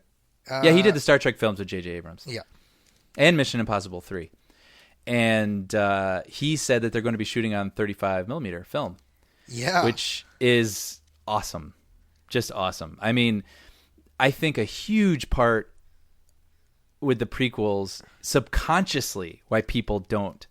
I should say people our age who are used to Star Wars films looking a certain way, and then all of a sudden they look really flat. Yeah. And glossy and weird. I mean, a lot of that I think had to do with them being shot digitally, and not only that, but shot when that technology was in its infancy. In its infancy, and specifically that was Episode 2 and Episode 3. Yes, because Phantom Menace was the last Star Wars film to be shot. Which is, 35. when you think about it, it's so weird, right? Because Lucas had this bug up his butt about, making everything fit together to the point where he effed up the original movies. Well, what about this, man? Like, why not, out of just stylistic consistency, shooting the other ones on film? I know, and Phantom Menace is what it is, right? But to me, that movie at least felt like it belonged in the Star Wars universe. Yeah. Just aesthetically. I mean, when you see Tatooine on film, right, it looks like I can buy into that, attached to the other films. But then when you have, oh gosh, when I think of, for some reason, the Attack of the Clones sticks out to me the most. Oh, yeah. I remember there's a scene. The arena scene at the end. Yeah. Well, that, and there's this other scene, I feel like it's in the second one, where Mace Windu, Obi-Wan, and Yoda are talking in a hallway. Yeah. And it looks horrible. Yeah. I mean, it looks like something from a PlayStation 2 video game. It's just so flat and just so unbelievable. It looks and like the cutscenes from video games. Exactly. And so they've said already that they're going to shoot with more practical effects. And just knowing that they're going to actually be shooting it on film, I think, for people of our generation, I think this is going to be at the very least, a very satisfying, aesthetically, shaped Star Wars film. So, in other words, what you have is J.J. Abrams making a decision. Like, in other words, he's approaching it from the same perspective you are, where he's saying to connect them to the original. Yeah, he's like, I want it to be of a piece with the original movies, and what this is to me is another way of stylistically cutting the cord from the prequels. Yeah. And this got me thinking, like, I'm very curious, stylistically notwithstanding, but even content-wise, how much are they going to acknowledge the prequels? Yeah, but I mean, even if you're going to go after Return of the Jedi, how much do you even have to? Well, weren't they talking about bringing back Ewan McGregor as a Force ghost? I saw that rumor. Yeah. I mean, that doesn't make any sense because we saw Alec Guinness as the Force ghost at the end of Return of the Jedi. Obi-Wan got Botox in the afterlife. Yeah. But a standalone Obi-Wan film, because they've talked about possibly doing standalone character films, that would be awesome. I think here's what I want to see. I want to see it would be a 90-minute black and white movie called Waiting for Luke. And it would just be Obi-Wan's like day-to-day stuff that he does. Like, he's not going off on adventures. He's like going to the Tatooine grocery store. Right. And, he's like trying to find reasons to use his lightsaber, but there's nothing to do. And it would be like his voiceover. And it would be like a tone poem. Mm-hmm. Like a haiku voiceover. I'd see that. By Ewan McGregor. And, it would cost like, $500,000 to make. Mm-hmm. And it's just Ewan McGregor sitting around. I mean, really expand what stories you tell in this. I like that idea. Like, what adventures did Obi-Wan have in those 20 years? Well, he didn't. He just kind of sat around. Yeah. Like, the moment that Luke showed up in Star Wars was literally the most exciting thing that happened to him in 20 years. Probably. I mean, who knows? I mean, you could do... this is a weird reference, but remember The Lion King 1.5? Where it was Timon and Pumbaa having their own separate adventure as the first Lion King was happening, right, in the background. So you could almost do, exactly. Luke played by some other actor doing whatever he's doing growing up, but Obi-Wan in the background, like, going to the grocery store but trying to avoid him because he doesn't want to, He like moves one aisle over. Yeah, exactly. Exactly. You hear like Uncle Owen, what about? And then Obi-Wan is like, uh-oh, and he just kind of like moves around the corner. He's like peeking at him from behind the milk. Yeah. And he's peeking at him from behind not the Cheerios, the C-3POs. Yeah, that'd be a clever wink to the audience. I want to see that movie. I want to make that happen. Do it. The number of ideas. Let's get a Kickstarter going. That's right. We can make it happen. We'll be like the Star Trek Continues guys. Yeah. We'll just start our own thing.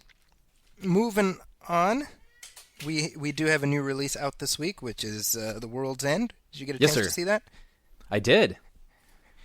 Well, we have a spoiler wall discussion coming up, but I think what might be more beneficial before we do that is to play some highlights of my roundtable interview with Simon Pegg, Nick Frost, and Edgar Wright as they talked up The World's End and more. So why don't we play some of that, and then we can reconvene on the flip side. So, got this trilogy of films, and aside from ice cream, what would you consider the sort of thematic connective tissue between those three? I'm glad you asked. I would say the overriding themes would be the individual versus the collective, which is in all three movies.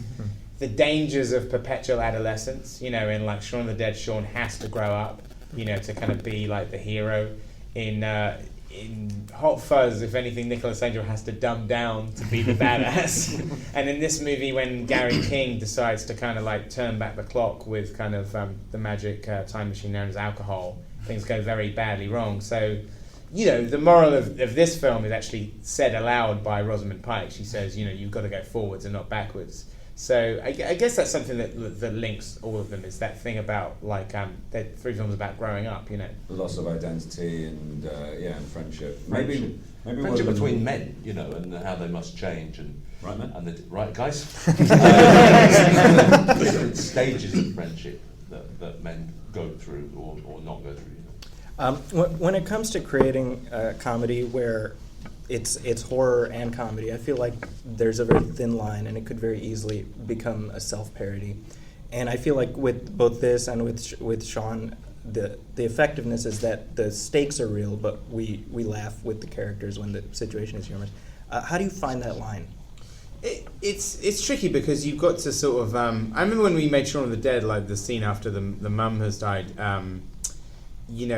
We actually cut some jokes out because we realised that the audience needed like grieving time, and it's really tricky because you've also got to move the film along. And in this one, there's some moments like that where, like there's not time to sort of grieve some of the people who've kind of like gone, and and but I guess we sort of know that like. I don't want to give too much away, but it's a tricky balancing act, absolutely, because you've got to sort of you can't make the characters look callous. And there's got to be stakes, like sort of. I mean, most horror films, you don't give a shit about the victims at all. It's like they're just like they're basically there to be killed every 15 minutes. But here is like you've got to kind of like feel bad for those who didn't make it, And in a way, like you can actually, without giving too much away, but in the opening of the film, you can kind of sort of see the fates of some of the characters in the prologue. It's kind of setting up as omens of like sort of it's almost like the opening is a prophecy foretold of what's going to happen at the end of the movie. You're obviously walking a very fine line in terms of tone, especially in the second half of the film. What obviously you're very conscious of that, but what kinds of things did you take in order to make sure that it didn't go one way, that everything was very balanced and... Well, that's definitely a tricky thing. I think we like that idea, and I think all of the movies we've done have that balancing out. Like Shaun of the Dead is pretty dark, and it's funny to me. A few people have said, "Oh, this feels darker than the other two." I said, "Yeah, but Shaun, he does shoot his mother in the head." that's about as dark as it gets in a comedy. Then his dad points a gun at him in Hot Fuzz. Yeah. It ends with a weird proto-fascist utopia. But I think the thing is because like we're big comedy fans, and there's lots of like. Even some films that we really enjoy, you can be in the cinema and like laugh for like sort of 100 minutes.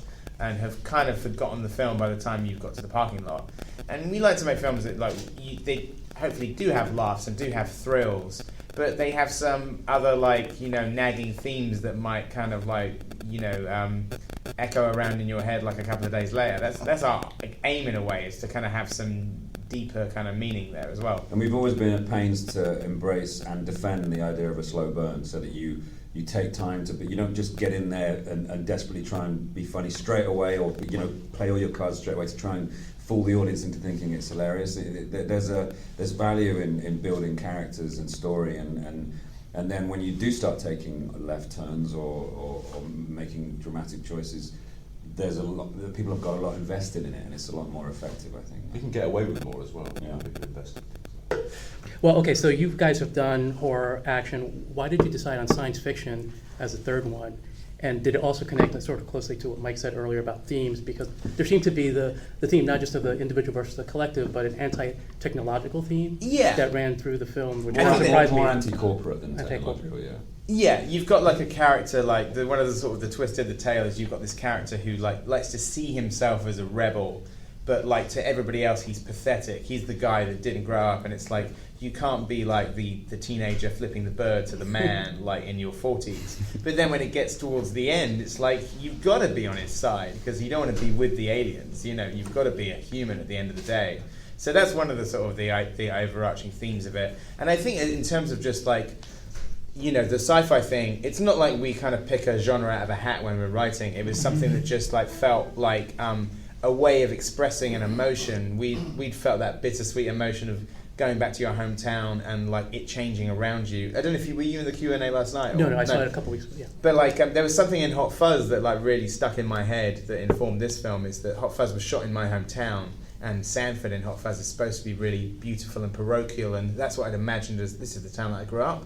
And yet, when we were shooting that film, I had to digitally erase a Starbucks from lots of shots because it just didn't fit. And it's like, that doesn't fit in my hometown. The NWA would never allow us. No, they would never allow a Starbucks. So the fact that it was there, so the irony of having to digitally erase the Starbucks was not lost on me, and that kind of factored into this movie. So I think there's something about the sort of like using the sci-fi, social science fiction, sort of paranoid sci-fi, quiet invasion, like that genre, like which is a big part of our upbringing through a lot of British and American sci-fi, whether it's Body Snatchers or like Village of the Damned or like the Quatermass in the Pit. Like it's something that like it's almost me. I remember once expressing to a friend that I felt that my town had changed, like because whenever I would go back at Christmas to see my family, I would feel like nobody recognized. They either didn't recognize me or didn't care. And both of them bummed me out, and like sort of, and these are people that I went to school with, like even the thing with the bully in the film is based on a real incident, So, but I remember saying to a friend of mine, I said, every time I go back to my hometown, I feel like Body Snatchers is like the town changed, without me, and so it's like the two go hand in hand, really. This better be good. You spent a lot of time to think about it. Because I'm English and I'm a little older than you guys, but we probably had very. Where are you from? There's a lot that's similar for me. My dad was in the Air Force, so. But the three films together are almost like an homage to the English pub. And one of the things that when I came over here 30 years ago for the first time, and one of my culture shocks was the differences in the way that people drank. The first time I ever saw an American drinking game, my British friends and I couldn't figure out why the game was happening that was actually slowing down the drinking. From an American perspective, it was designed to speed it up. Yeah. And I think that most Americans I've ever met, and I don't know what you guys think, but they see the pub crawl as a stamina event, whereas it was also a speed event.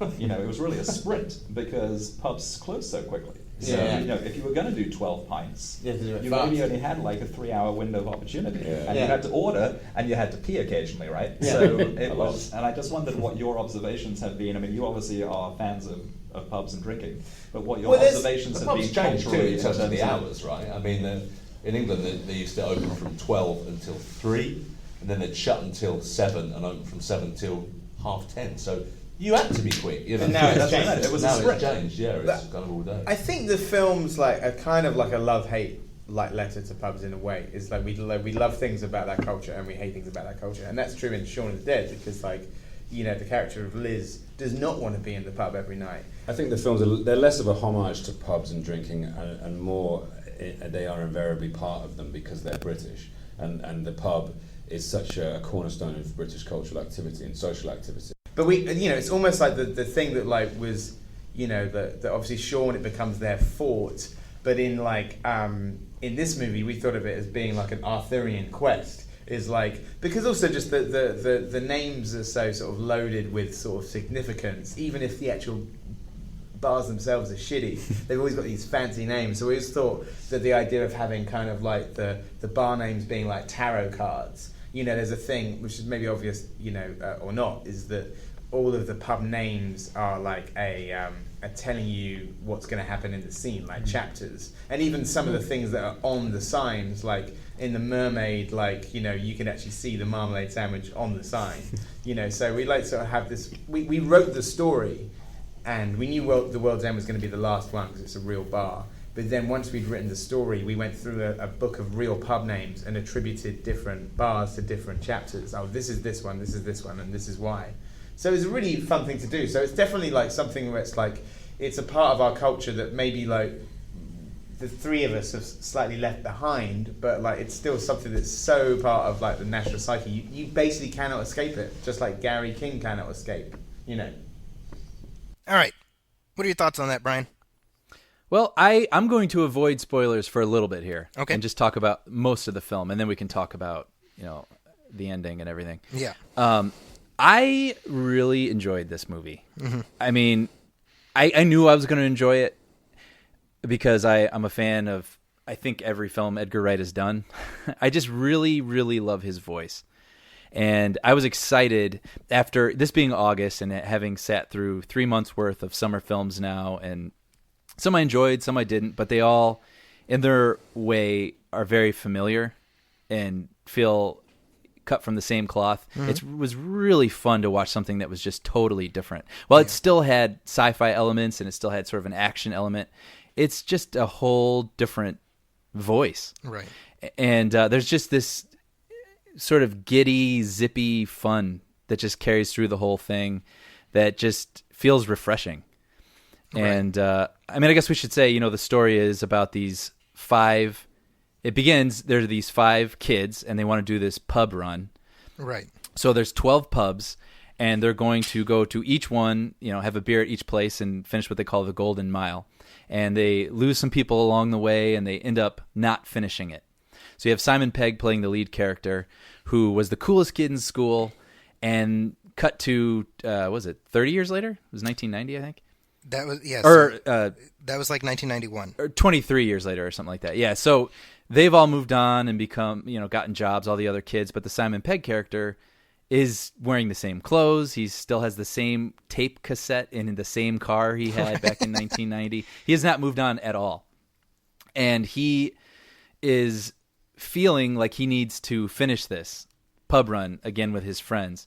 And what's interesting is this movie, for as fun as it is and for exciting as it is, it's really a story about nostalgia and clinging to nostalgia. Right. And how sad in some ways that can be if you are unable to move forward from it. Right. There's nothing wrong with revisiting, because his friends, when they eventually join him on this pub run, they start remembering good times and having good times with each other. But this one character, the lead character, is stuck in the past.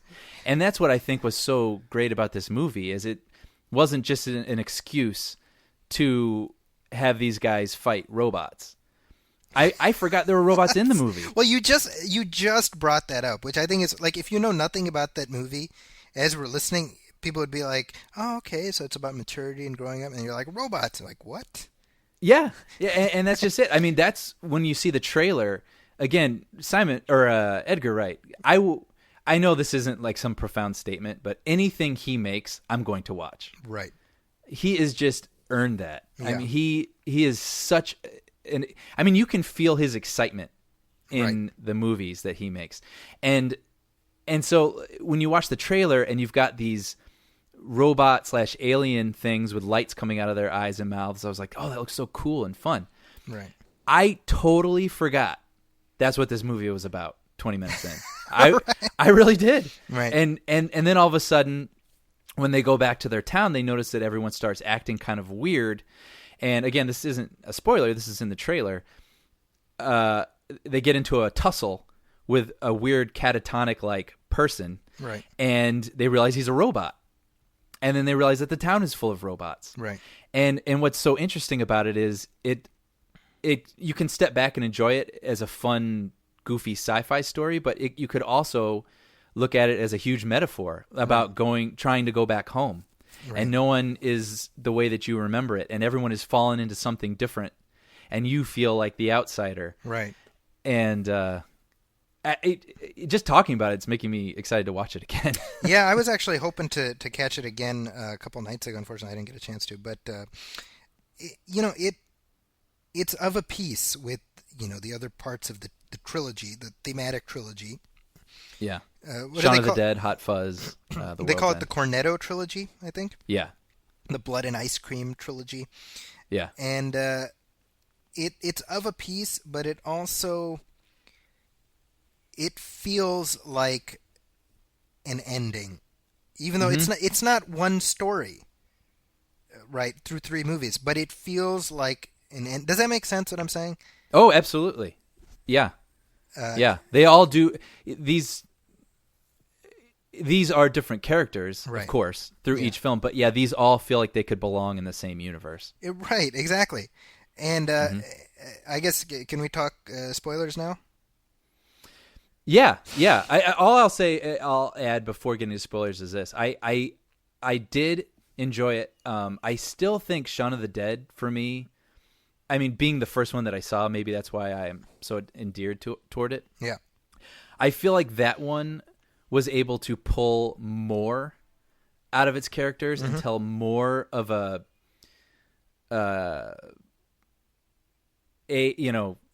rounded story, let's say. Yeah. And this, there was a lot of times in here where I maybe wanted maybe even more, as rich as it was. There were times where I was maybe hoping for even a little bit more story to be pulled out of it. Right. But at the same time, I do feel like this was a really well-rounded film, and I really respect the fact that they were able to pack the emotional punch that they did in addition to the action. I mean, would you agree with that? I definitely do. Well, I think the central relationship between the 2 main characters,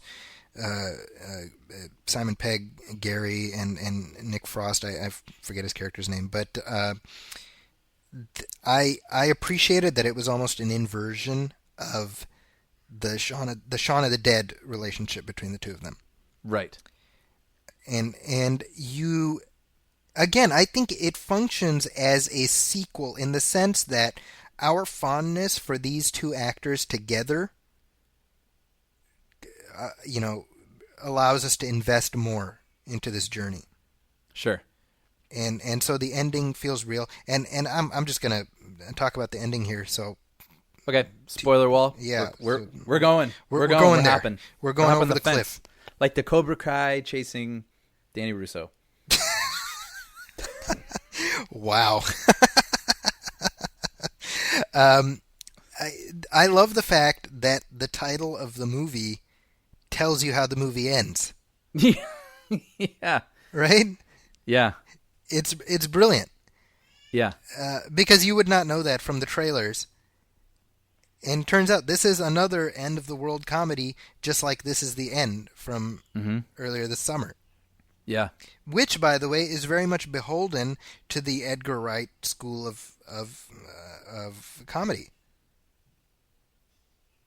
I don't know. Yeah. Did you see This Is the End? No, I still haven't seen it. Oh my goodness, Brian! I'll see. I know. I saw everything this summer. I just somehow that one escaped me. Damn it! All right, well, I'll see it. I will. Well, of course, I'll see it eventually. Eventually, yes.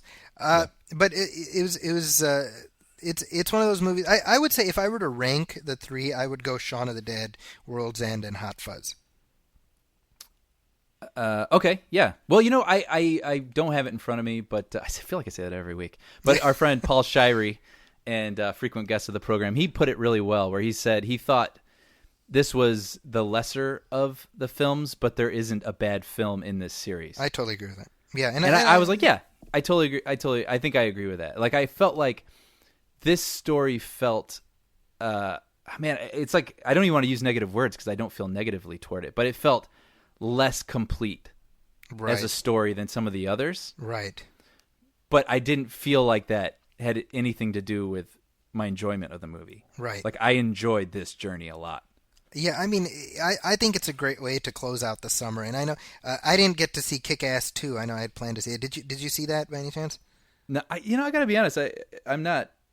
I don't know. I don't really respond to the Kick-Ass movies like a lot of the other people do. So I didn't really have much interest in it. Well, I agree with that. And I think I said this when we talked about the trailer for the second one. I was not enamored of the first one, so I was going to watch this more out of a sense of duty, but I guess it just tells you about what my sense of duty is. So doesn't go very deep, my sense of duty. But I think that The World's End is a great capper for the summer of blockbusters that we've had. I think it's a very smart, fun, funny, exciting movie, which if you can pack all of that into a movie like this, you're doing something right. Yeah. And it also, we're talking about how strong the story is and how that is the central focus rather than the action. But we should also say, of course, the action is amazing. Right. In this movie. I mean, there's really well choreographed fights between the guys and the robots, ripping the limbs off of them and using the limbs, and some limbs getting reattached to robots in the wrong spots and using that in inventive ways. And also there's a really fun fight at the final pub, The World's End, where Peg is hellbent on getting that final beer there because he has to finish his pub crawl. But it keeps getting knocked out of his hand. It becomes a sort of like Looney Tunes style sequence where all he wants is to fill this glass and drink from it, but it keeps getting knocked out of his hand, or he'll duck and he'll move his arm, and it's very cartoonish and creative, and really fun. To that, I love what Edgar Wright said in the round table about how Gary drinking the beer is the signal of the end of the scene. And with every like the amount of beer in his glass is the hourglass for that scene. Yeah. And how once his beer is done, we move on. And it's all about him, where he doesn't even care if the other people drink by the middle. It's about him. It's a great character arc. I think it's just really interesting. There's a lot going on. It's one of those movies that's going to be ignored theatrically by the majority of viewers, I'm pretty sure. Yeah. Which is a shame. I mean, it's a solid flick, it's worth seeing, it's worth enjoying. Yeah. And one of my favorite moments is when it's doing the flashback showing Peg as a teenager. Right. They're going through the crawl, and he's like the coolest kid. Everybody loves this guy. He's the cool guy. But for some reason, when he's in one of the bathrooms, he punches a hole in the wall. Right. And they never explain it. And so then when he's older and he's experiencing a different sort of frustration for a different reason as an adult, he goes to punch the wall again, but before he does, he stops himself and sees that hole is still there from when he was a kid. Right. And it's funny because it doesn't matter why he did it when he was a kid. He just has that anger inside of him. Right. And then he goes up to a urinal and he's peeing next to this teenager who's ignoring him, but he's just like trying to explain to this kid how cool he used to be. Right. And then he's just almost like talking to a psychologist, and he's just like, I did that hole over there. I don't know why. And I was just, that was one of the moments that stood out the most for me in the whole movie. I thought that was such an interesting it's moment. Two guys talking at a urinal. Yeah. And that's what stuck out to you. And there isn't even a huge explanation about why he did it. You don't need to know. Like, it's just, his gears aren't turning right, and he needs to be corrected. Right. He needs to start. And the movie, in a way, is kind of about alcoholism. Oh, absolutely. I mean, for sure. It acknowledges that he's an alcoholic, and his friends are trying to stop him. And, normally in the movie, even when it's about an anti-hero and he's going to kill some guy at the end, you still want him to kill the guy. And, you'll be like, what? Why am I feeling this way? Like, I shouldn't be rooting for anyone to kill anybody. Right. But in this movie, it's like you're sort of rooting for him not to finish the goal of the movie. Right. Because he needs help.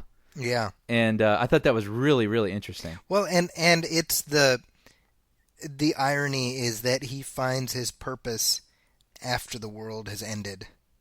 Yeah. And it's it's being the leader again. I mean, I don't know. It's a really dark ending. Yeah. I mean, it's brutally dark to the point where it would be at home in like a zombie movie or something, or a Mad Max type movie. Yeah. And you realize that that's the button to this action comedy. Yeah. Really interesting. I mean, it shows, in my opinion, it shows a respect for the audience. Mm-hmm. Where they're willing to take it to a very dark place, because a studio would not have let an ending like that go. Probably not. Right. I'm looking forward to what these guys do next. Yeah. Freed from the thematic constraints of this trilogy that they're in. Right. What story? I mean, obviously them as a team. Right. Frost, Pegg, and Wright. Yeah. But I guess Wright's going to do Ant-Man. He's doing Ant-Man next. That's right. That's right. Part of the Marvel universe. Yeah. Which I'll cop up to feeling a little bit of superhero fatigue. Recently, just because I feel like everything feels very, very similar. Yeah. And which I think, we've brought up quite a bit, my lack of love for The Amazing Spider-Man. And I think it mostly stems from that. Right. It feels like all the other superhero films. And on top of that, and worst of all, is it just feels like a direct carbon copy of the Tobey Maguire first Spider-Man anyway. Right. I mean, within reason. And so I'm looking forward to Ant-Man because we're going to have an exciting filmmaker who has a way different voice than all these other films. I just feel like we're going to be in for something completely different, which I'm really excited and when about. you think about it, that's the smartest approach. You have a character like Ant-Man. Who gives a crap? No, people within the Marvel Universe don't care about Ant-Man. Right. And so the only way of making that appealing to audiences is you bring on a filmmaker with a unique voice and you let him play within this universe. Yeah. That, suddenly now you get people interested. Right. It'll be exciting to see what happens. So moving on, I think that wraps up our discussion of The World's End. Any other thoughts you have about that film? No, what I liked about it is it was one of those movies that I walked out and I knew that I liked it, but I still had to think about it. And I was thinking about it the next day and reading other people's reviews, and I like that it's still an ember, and it's still sort of in my consciousness. And so I'm looking forward to revisiting it and seeing it again from another perspective. And I think it's going to be a good repeat viewing movie. Yeah, I totally agree. I mean, I'm very happy with it. I think it's a thinker, and that's a good thing. Yeah. Now, normally this is the point of the show where Sean or you or I would be tossing trivia at each other, but without Sean here, the whole trivia thing just falls apart. It collapses under its own weight. So it turns out Sean is an integral element of our show. I got a question for you. Oh, okay. Oh, we do have trivia. So Sean is not as integral as we thought. I was going to say, who's Brian missing right now? Oh. The answer is Sean. Yeah. Sean said he was busy. I say, well, he needs to prioritize. That's what I say. That's what I say to him right now as he's listening. I picture Sean listening to us in the car right now and a single tear rolling down his cheek. Yeah. And then somebody kind of like looks over at him from the car next to him, and they're like, why is he crying? And then the light turns green, and they go. And that guy for the rest of the day is like, why was that guy crying? Yeah. Oh, my goodness. Okay, so... It'll be called Tears in the Rain. Yeah. And it has Obi-Wan Kenobi. So I think we are nearing the end of our episode today. Brian, where can people find you online? At everythingbrian.blogspot.com, Brian with an I.